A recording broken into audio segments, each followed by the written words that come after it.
انفاق فی سبیل اللہ کا، اور اس کی وجہ بھی میں بتا دوں کہ یہ عظیم شب ہے، راتیں سب اللہ کی بنائی ہوئی ہیں، دن سب خدا کا بنایا ہوا ہے، لیکن اللہ تبارک و تعالی نے کرم فرمایا امت محمدیہ پر کہ ہمارے اعمال اس لائق نہیں ہیں، پھر بھی کچھ راتیں اللہ نے ایسی دے دی ہیں کہ اگر ہم دل کھول کر کے اس میں عبادتیں کریں تو اگر ہمارے گناہ جھاگ کے برابر ہو سمندر کے تو اللہ تبارک و تعالی ہماری مغفرت فرما دیا۔ سبحان اللہ۔ انہی راتوں میں سے ایک رات شب معراج ہے جس میں ہم اور آپ شب بیداری کر رہے ہیں، تو اس میں جو بھی کام کریں گے، درود پڑھیں گے تو اس کا بینیفٹ دوہرا ملنا ہے، کوئی بھی عمل کریں گے تو بہتر اجر ملنا ہے۔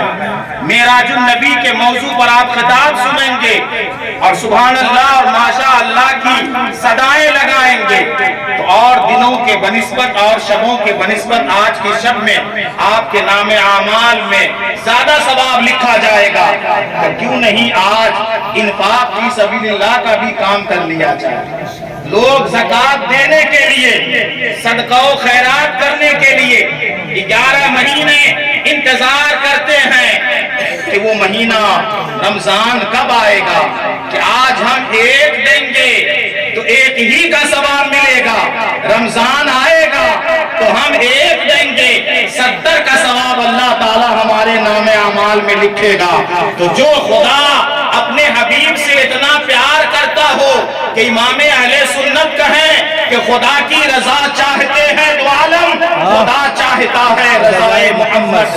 جب یہ حضور مصطفیٰ جان رحمت صلی اللہ علیہ وسلم کو آج کی شب عطا کیا گیا تو میرا یقین ہے کہ اگر آج ہم انفاق فی سبیل اللہ کریں گے، اللہ کے راستے میں خرچ کریں گے یا اللہ کے راستے میں خرچ کرنے کا ارادہ کر لیں گے تو نبی کے نالین کے صدقے میں یہ امید رکھی جا سکتی ہے کہ اللہ تبارک و تعالی اور دنوں کے بنسبت آج زیادہ ثواب ہمیں عطا میں نے جس آیت کریمہ کی تلاوت کی، یہ وہ کتاب ہے، یہ وہ عظمت والی کتاب ہے۔ کون سی کتاب؟ قرآن، جس میں کوئی شک کی گنجائش نہیں۔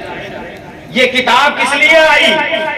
طاقوں میں سجانے کے لیے، جزدان میں رکھنے کے لیے، قرآن خوانی کرنے کے لیے، یا پھر 40ویں اور 20ویں میں پڑھوانے کے لیے، یا مسجدوں کے طاقوں میں سجا دینے کے لیے، یا کسی بابو کے ہاتھ میں پڑ جائے قرآن تو بس تعویذ کے لیے، دعا کے لیے نہیں۔ قرآن کا یہ مقصد نہیں ہے۔ قرآن جہاں ان مقاصد کو پورا کرتا ہے وہاں پر قرآن کا حقیقی مقصد یہ ہے ھدی للمتقین، یہ قرآن ہے جو متقین کی ہدایت کے لیے آیا ہے، پرہیزگاروں کی، نیکوکاروں کی ہدایت کے لیے آیا ہے۔ تو مسئلہ واضح ہو گیا، یہ قرآن یہ عظمت والی کتاب ہے جس میں کوئی شک کی گنجائش نہیں ہے۔ یہ کون کہہ رہا ہے؟ یہ پروردگار عالم کہہ رہا ہے، اس میں کوئی شک کی گنجائش نہیں ہے۔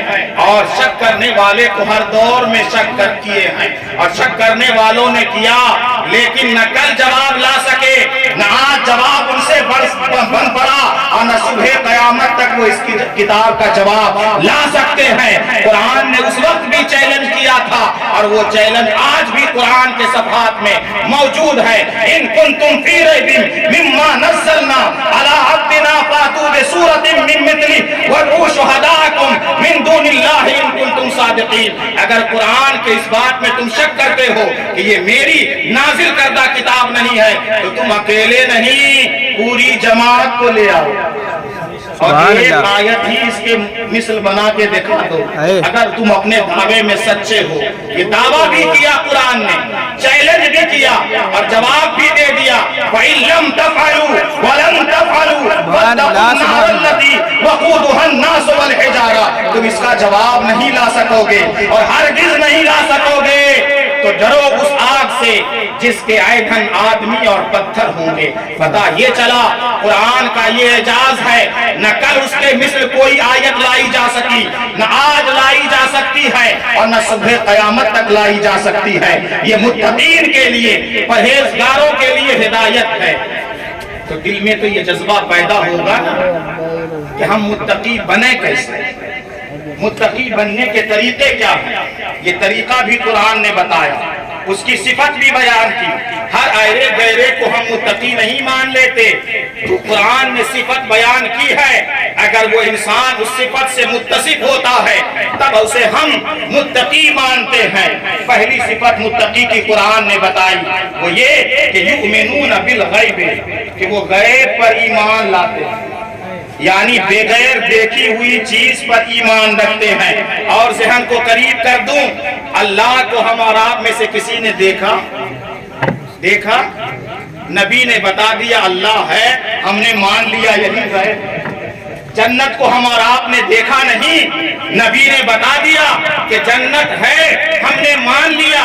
جہنم کو ہم نے دیکھا نہیں، نبی نے بتا دیا، ہم نے مان لیا۔ حور و غلمان کو ہم نے دیکھا نہیں، نبی نے بتا دیا، ہم نے مان لیا۔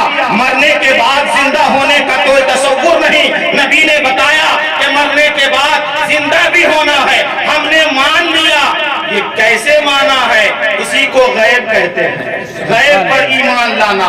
تو جو لوگ بغیر دیکھے ہوئی چیزوں پر ایمان لاتے ہیں، حقیقت معنوں میں وہی متقی ہیں۔ اور متقی کی دوسری صفت یہ بیان کی گئی وَيُقِيمُونَ الصَّلَاةَ، نماز قائم کرتے ہیں، نماز قائم کرتے ہیں۔ یہ نہیں کہ اپنے ہاتھوں میں 10 انگوٹھیاں پہنتے ہیں، 20 انگوٹھیاں پہنتے ہیں، کالے لال کپڑے پہنتے ہیں، بڑے بڑے دوپٹے اوڑھ کر کے گھومتے ہیں، مونچھیں اینٹ کر کے گھومتے ہیں، اور سوڈا اور سلفا اڑایا کرتے ہیں، ایک ٹائم کی نمازیں نہیں پڑھتے، اور لوگوں کو شفا خانے کی طرف بلاتے ہیں، یہاں آؤ یہاں آؤ، ہم تمہیں دم کر دیں گے۔ ارے جس کا دم خود ہی اکھڑ رہا ہو وہ آپ کو دم کیسے کرے گا؟ جو خود شفا کا محتاج ہے، جو بیمار ہے، وہ آپ کو شفا کیسے دے سکتا ہے؟ شافع تو شفا دینے والا تو اللہ تبارک و تعالی ہے، اور شفا جب ہی ملے گی ان لوگوں کی زبان سے جن کے اندر نماز کی پابندی ہوگی۔ وَيُقِيمُونَ الصَّلَاةَ، نماز قائم کرتے ہیں۔ جو نماز نہیں پڑھتے، چاہے وہ ہوا میں اڑیں، چاہے خلاؤں میں وہ تیریں، چاہے سمندر میں لٹک جائیں یا آسمان سے لٹک جائیں، ہم انہیں ولی ماننے والے نہیں ہیں۔ نماز ضروری ہے۔ وَيُقِيمُونَ الصَّلَاةَ متقی کی دوسری صفت ہے۔ اور تیسری صفت یہ ہے وَمِمَّا رَزَقْنَاهُمْ يُنْفِقُونَ، کہ اللہ کے راستے میں اللہ کی دی ہوئی چیز کو خرچ کرتے ہیں۔ بے شک آج اسی موضوع پر میں تھوڑی دیر گفتگو کروں گا کہ جو اللہ کے راستے میں مال دیا ہوا کس کا ہے؟ خدا کا۔ جان دی ہوئی کس کی ہے؟ خدا کی۔ تو جب مال اللہ دے تو جو دے گا اس کے راستے میں اگر ہم خرچ کریں تو ہمیں تعمل بھی نہیں ہونا چاہیے، اس میں غور و فکر بھی نہیں کرنا چاہیے، اس لیے کہ اللہ دے رہا ہے اور ہم اسی کی خوشنودی اور اسی کے رضا کے لیے خرچ کر رہے ہیں۔ رفیقان گرامی، انفاق فی سبیل اللہ ایک ایسی عبادت ہے کہ قرآن پاک میں بے شمار آیتیں ہیں۔ اگزامپل کے طور پر 2-3 آیتیں میں آپ کو پیش کرتا ہوں۔ قرآن پاک میں آیا مثل الذین ينفقون اموالهم فی سبیل اللہ کمثل حبۃ انبتت 7 سنابل فی کل سنبلۃ 100 حبۃ واللہ یضاعف لمن یشاء واللہ واسع علیم، کہ جو اللہ کے راستے میں مال خرچ کرتے ہیں ان کی مثال اس دانے کی طرح ہے جو ایک بویا جاتا ہے اور اس سے 7 بالیاں اگتی ہیں۔ گویا آپ نے ایک بالیاں اگی 7 اور 7 ہی پر بس نہیں، قرآن کہتا ہے کہ وہ 7 بالیوں میں سے ہر بالی میں 100 دانے، تو پتا کیا چلا؟ خرچ آپ نے اللہ کے راستے میں ایک کیا اور اللہ تبارک و تعالیٰ نے 700 نیکیاں آپ کے نام اعمال میں لکھ دیا۔ سبحان اللہ۔ اور اسی پر بس نہیں، واللہ یضاعف لمن یشاء، اور اللہ جسے چاہتا ہے اسے اس سے بھی زیادہ عطا فرماتا ہے۔ اور دوسری جگہ قرآن پاک میں آیا